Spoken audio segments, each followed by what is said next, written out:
Bienvenidos a todos, soy Ferrariman 601. Bienvenidos al circuito de Cataluña, sido del Gran Premio de España, que será disputado el próximo domingo.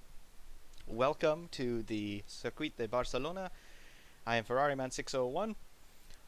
We are at the site of the 2016 Spanish Grand Prix, which will be held next Sunday in Barcelona. We are in the cockpit of the Williams FW14, recently released by ASR Formula. And today we're going to do a little bit of a hybrid video. One, we're going to preview the circuit, just to give you an idea of what we're going to be seeing next weekend. And also, I'm going to be doing a little bit of a review of this wonderful mod that is currently in beta. It's the 0.1 beta version of the 1991 Williams FW14 by ASR. It's been out for a couple of weeks, but I haven't seen a proper review video done of it, so that's what I hope to give you today. Just to give you a brief overview externally of this car, we're running it in the Nigel Mansell livery. In 1991, of course, the first round of the Formula One World Championship at the Catalunya circuit was held, and it was won by Nigel Mansell in this very car. So figure we can kill two birds with one stone here, giving you a look at the circuit. We're going to be running it in its current guise, the circuit that is. So we'll have the modifications done at turn 9 as well as the turns 12 and 13 chicane. The circuit was run in a slightly different configuration for the first few years of its existence on the calendar, and we'll highlight that as we go along. But just to give you an idea of the overall sense of this car from the outside, absolutely immaculate models and textures and liveries. All the shut lines look really, really sharp, and it's a wonderful piece of kit. Again, this is the 0.1 beta, so I can't even imagine what they're going to be improving on this thing for the 1.0 version, but it is just splendid. All the little rivets on the front wing and the suspension detail is wonderful. See the steering in action there. Wonderful stuff. Get to the cockpit a bit, which we'll be in a moment. Wonderful driver suit and helmet. Even sneak some peeks at the engine in there. Looking in behind the gearbox. There are the mounting points for the jack. The rain light, of course, which does work. And it is just marvelous all around.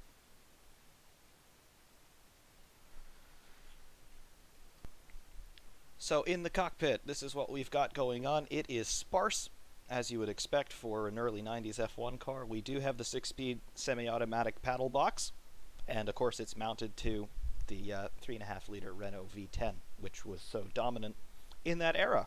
Even though McLaren won the Constructors' Championship that year with their MP46, which I am also very much looking forward to. That's coming out hopefully very soon, also in beta from ASR. And my channel will be literally plastered with videos of that car once it's out. Of course, that legendary piece driven by Senna and Berger.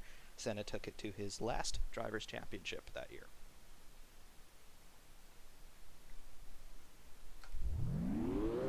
So we'll get the engine fired up here and we'll show you the circuit.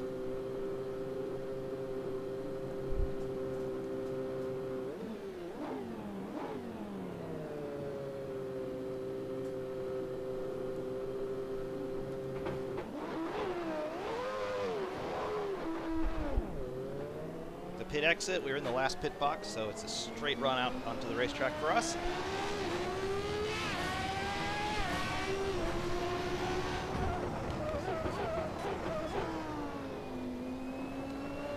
Turns 1 and 2, it's an uphill right-left chicane. Sure to show us some drama in the race. And turn 3, this long corner just goes on forever.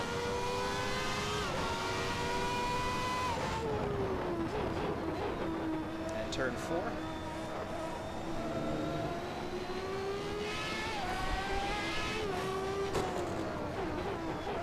Turn 5, it's on camber, but the road drops away on the exit, so you got to be mindful of that.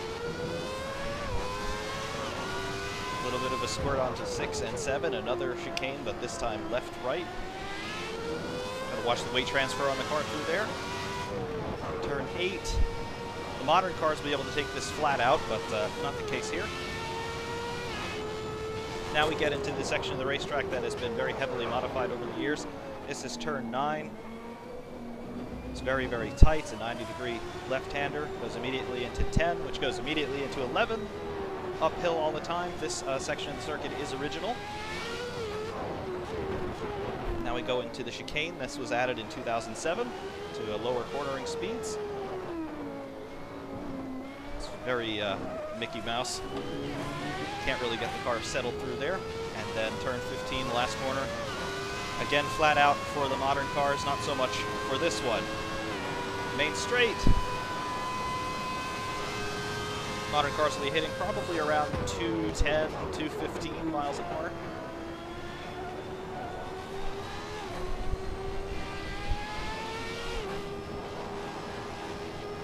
And of course, we are well into another lap already.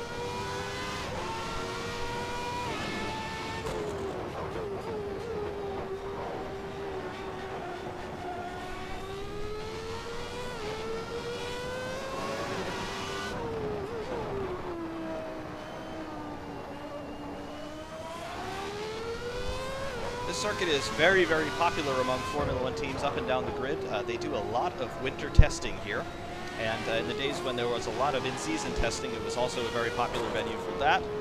The circuit's a good all-rounder. It tests the car out in a lot of different situations. You have high-speed corners, you have heavy braking, you've got tight corners like this one here that test the car's chassis mechanical grip.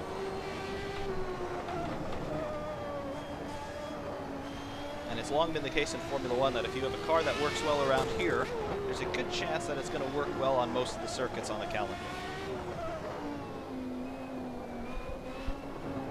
The lap record around this place is a 1:21.670, and that is for the current configuration. That's not the all-out lap record around here, but on a configuration that has been run since 2007. That's held by Kimi Räikkönen, and it was set in 2008.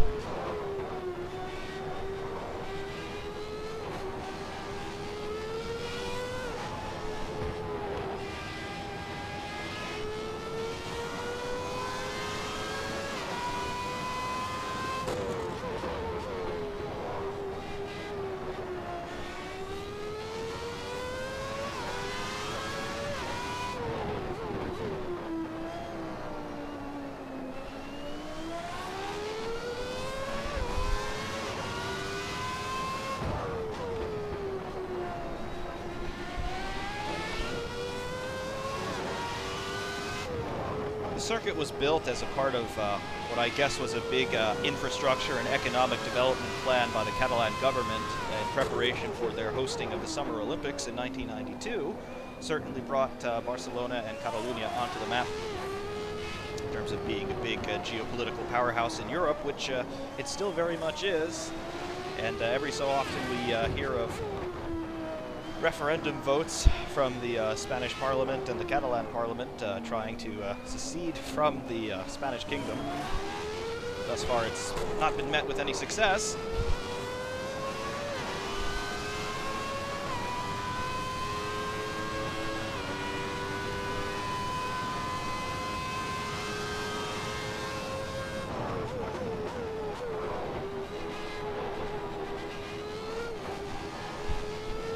But in any respect, let's get down to business.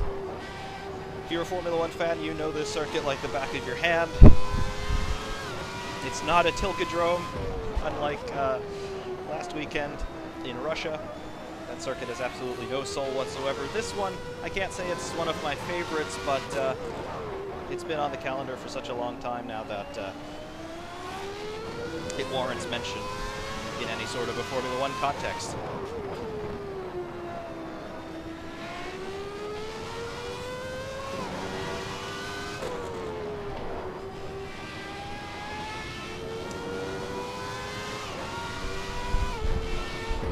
That said, we'll get into the review of the FW14. As I mentioned, this car is in beta. It is 0.1 at the moment.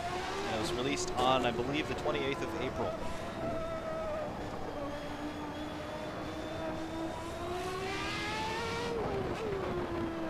Now, in a lot of sim racing mod parlance, anything that says beta is rightly so met with a bit of skepticism and very much lowered expectations. However, that was not the case when I turned my first few laps in this FW14.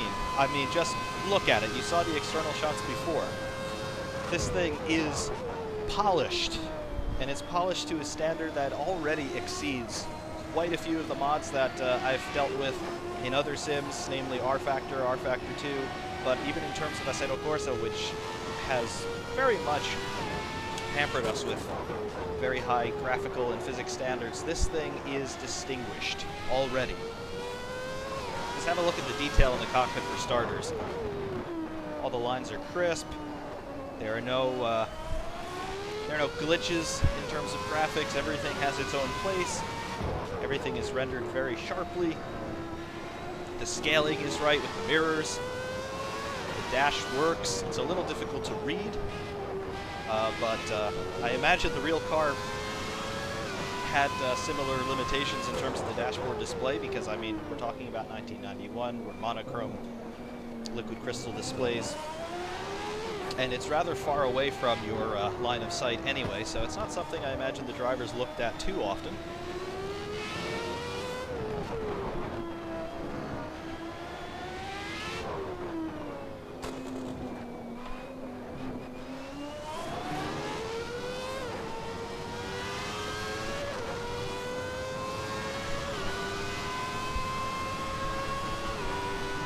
As you can hear, the sounds on this thing are pretty well developed already. Again, you've got the 3.5-liter Renault engine in the back, singing away.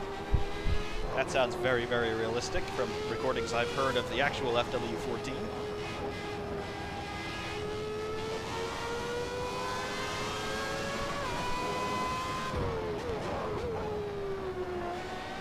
Other sounds that you hear the backfire on the overrun quite a lot, which of course is met with graphical backfire on the external views. I have to say the backfire effect may be slightly overdone, because you get a big trail of flame coming out the back of the car for a good 2 or 3 seconds after you hear that crackle. So, I don't know, maybe that's something that they can revise, but it looks cool.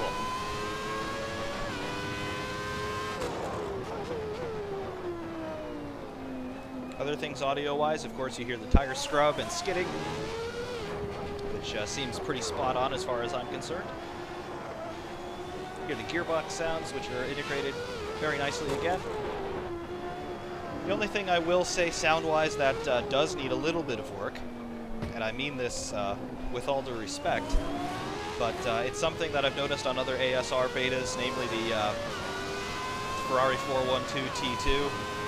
There needs to be more of an audible throttle cut on the upshifts, because as it stands right now, basically the upshift sounds are simply the engine revs dropping as you go into the next gear, which is right, but the upshifts on this car were not seamless, so we need to hear more of a throttle cut, in my opinion. Downshifts are fine as far as I'm concerned. There's an auto blip on the downshifts, and there's an auto lift on the upshift, so the dynamics in terms of the gear changes are correct, just they don't quite sound the way you might expect.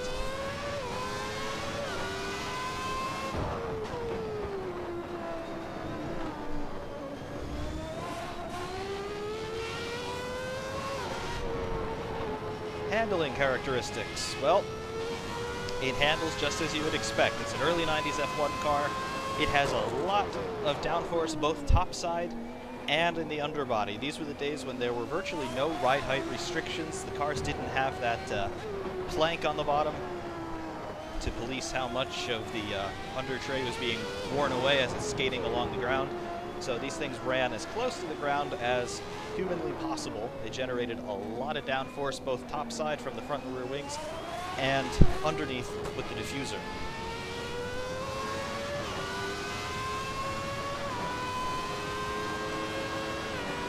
At high speeds, the car had the colossal amount of aerodynamic grip. Definitely more downforce than you get from cars from later on in the decade. Think about the Ferrari F300, for example, from '98, which is very dependent on the top side. This thing, most of its downforce generated from the undertread. And I'm thinking about the very high-speed corner off of the back straight at Brands Hatch, where basically you just pop it downshift and then hold on tight. This thing will grip all day long.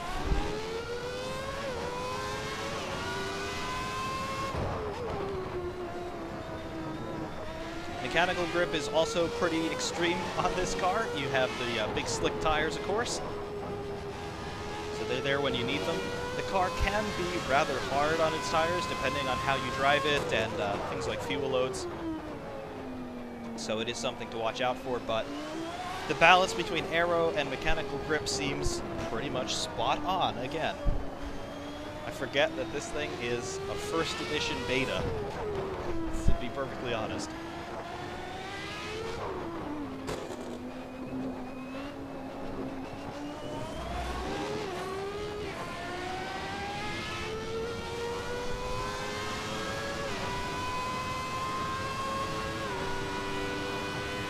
In terms of driving feel, the force feedback through my aging Logitech G27, it's very good. The steering weight is very convincing at speed. A corner like this, you really get a sense of the steering weight. It is not too heavy, but it's not too light either. You get a good feel from the front end. All the force feedback rates and damping feel nice. Again, I haven't changed anything in terms of the force feedback settings, so they are what you get. The bumps, the curbs, all of that feels very, very nice indeed.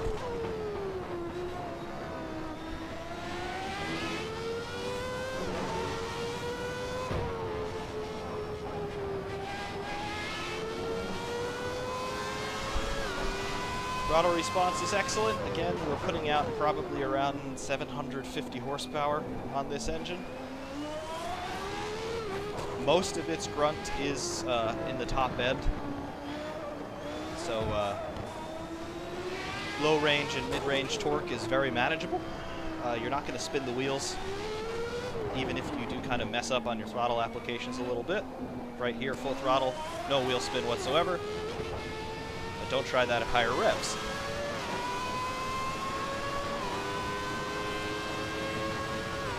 As I mentioned before, the gearbox is excellent. The shift times, upshift and downshift, are very, very good, and the auto blip on the downshift eliminates the need for you to manually blip the throttle, which is something that you get on some of the other ASR beta cars.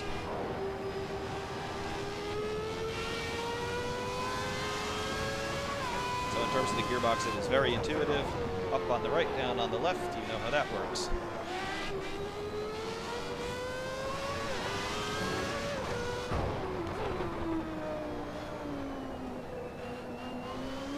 And the somewhat interesting feature about this car in terms of driving dynamics are the brakes.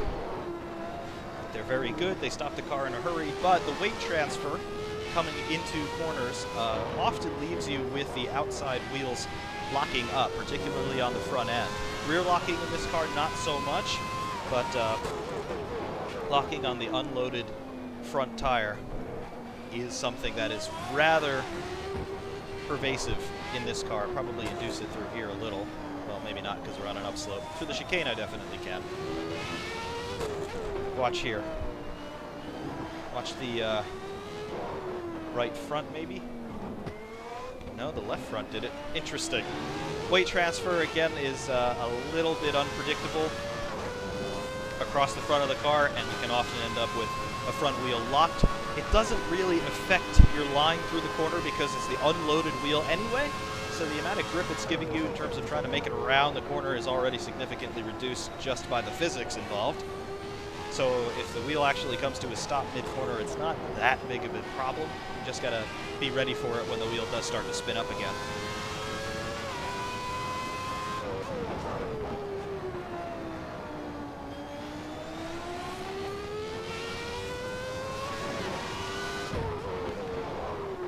There's some of the lockup right there on the left front.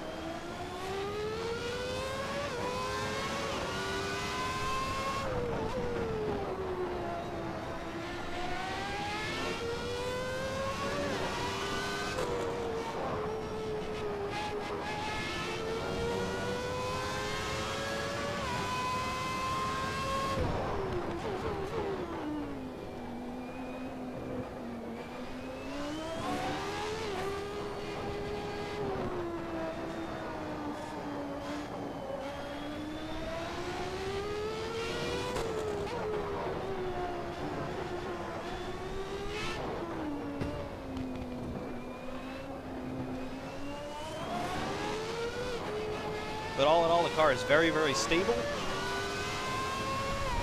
and I can't wait to see how this thing improves over time.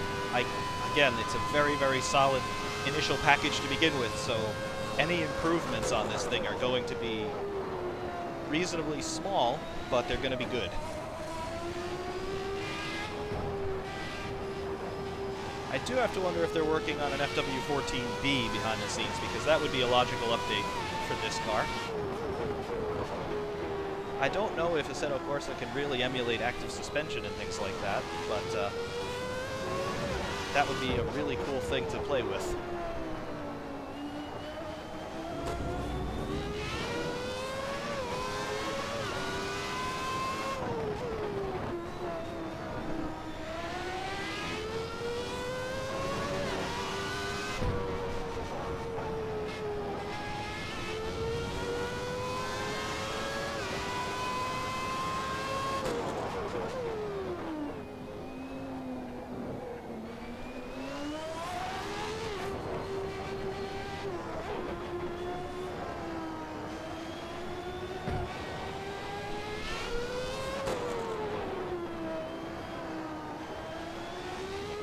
But for the most part, that's the FW14 by ASR. Again, the only way that you can download this car is if you make a PayPal donation to the ASR guys. They are very, very professional. They are reputable. Again, I made a donation and I was able to download all of their open betas.